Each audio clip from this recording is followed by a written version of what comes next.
ప్రపంచంలోనే హిందూ దేవాలయాలు అత్యంత ప్రాచీనమైన దేవాలయంలో ఒకటిగా శ్రీ సూర్యనారాయణమూర్తి ఆలయాన్ని చెప్పుకోవచ్చు. భారతదేశంలో ఉన్న సూర్యనారాయణమూర్తి ఆలయాల్లో ప్రధానమైన 2 ఆలయాల్లో కోనార్క్లో ఉంటుంది. రెండోది మన అరసవెల్లి శ్రీకాకుళం జిల్లాలోని అరసవెల్లిలో ఒక దేవాలయం ఉంది. ఇక్కడ ప్రతి నిత్యం కూడా పూజలు జరుగుతుంటాయి. ద్వాపరయుగానికంటే ముందు కాలంలో ఈ సూర్యనారాయణమూర్తి ఇక్కడ వెలిసినట్టు కూడా చరిత్ర చెప్తున్న పరిస్థితి. దీనికి సంబంధించి కూడా మనతో పాటు మాట్లాడడానికి అరసవెల్లి సూర్యనారాయణమూర్తి ఆలయ ప్రధాన అర్చకులు శంకర శర్మ గారు. స్వామి గారు నమస్తే అండి. ఈ ఆలయ తలకు విశిష్టత ఏంటి చెప్తారు ఇక్కడ పూజలకు సంబంధించి? ఆరోగ్యం భాస్కరాది ఇచ్చేతనే ఆరోగ్య నిమిత్తం సూర్యనారాయణ స్వామి వారికి దేవేంద్రుడు ప్రతిష్ఠ చేసినట్టు తెలుస్తున్నది. దేవేంద్రుడు ఎందుకు ప్రతిష్ఠ చేశాడంటే కలియుగ మన ద్వాపరయుగ అనంతరం శ్రీకృష్ణ పరమాత్మ మొత్తం అవతారం చాలించాక అట్లాగే బలరాముడు వారందరూ కూడా అవతారాలు చాలిస్తున్నారు. ఆ సమయంలో కలియుగం ప్రవేశించింది. ప్రవేశించిన తర్వాత మనకి మొత్తం అంతా కరువు ప్రాంతం ఏర్పడింది ఈ ఏరియా అంతా. అప్పుడు స్వామివారు ఆ బలరాముడు తన నాగల చేత ఒక నదిని తవ్వాడు. ఆ నాగావళి నది నాగల చేత తవ్వేది కంటే నాగావళి నది అయింది. ఆ నది ఒడ్డున 5 లింగాలు ప్రతిష్ఠ చేశారు. ప్రతిష్ఠ చేసి అక్కడ ఒరిస్సా కొండ నలుమలలో అక్కడ ప్రతిష్ఠ చేసిన తర్వాత అక్కడి నుంచి ఇక్కడ వరకు రుద్రకోటేశ్వరాలయం, అలాగే కొంపేశ్వరాలయం, ఇక్కడ కళ్ళేపల్లి మణినాగేశ్వరాలయం, సంగమేశ్వరాలయం, అట్లాగే పాయకపాడు పాయకేశ్వరాలయం, అలాగా సోమేశ్వరుడు మొదలగా ఆలయాలన్నీ కూడా ఈ 5 లింగాలు ఆ నది ఒడ్డును ప్రతిష్ఠ చేసి దేవతలందరూ కూడా ఆహ్వానం పంపించాడు. ఆ సమయంలో అందరు దేవతలు వచ్చి స్వామివారి ఈశ్వరుడు పార్వతీదేవిని కూడా సందర్శించుకొని తన్మయులయ్యారు.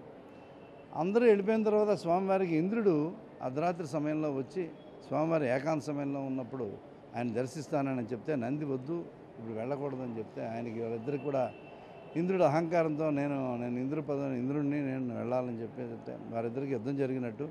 ఆ సమయంలో ఇక్కడ ఇంద్రుడు నంది కొమ్ములతోని పడవేస్తే ఈ సమీపంలో పడిపోయి ఆయన ఈ పరిస్థితిలో ఉన్నట్టు ఉంది.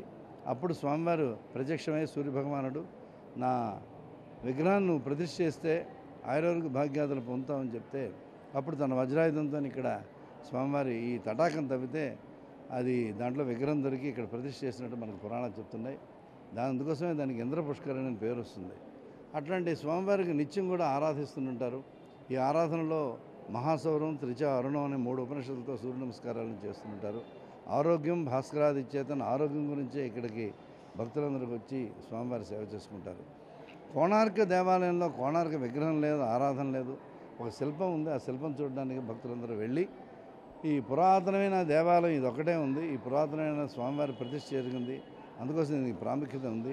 ఈ ప్రాముఖ్యత వల్ల ఎక్కువగా ఈ బొల్లి, కుష్టు, పాండు ఇట్లా రోగాలు ఉన్నవారు స్వామివారి దగ్గరికి వచ్చి ఆ సూర్య నమస్కారాలు చేసుకొని అట్లాగే నేత్రోగ నివారణకు నేత్రోపనిషత్తు పారాయణ చేసుకొని అవన్నీ కూడా నివారణ చేసుకొని వెళ్తుంటాడు. ఇది మండల దీక్ష 40 రోజులు ఈ స్వామి దీక్ష పాటిస్తే ఇవన్నీ నయమవుతాయి. ఈ ప్రతి యుగంలో కూడా సూర్యనారాయణ స్వామి లేని యుగం లేదు. త్రేతాయుగంలో ఉన్నారు, కృతయుగంలో ఉన్నారు, అట్లాగే మన ద్వాపరయుగంలో ఉన్నారు. ఈ ద్వాపరయుగంలో సత్రాజిత్ అనే ఒక రాజుకి స్వామివారు ఒక శమంతకమణి అనే బంగారం మణి ఇచ్చినారు.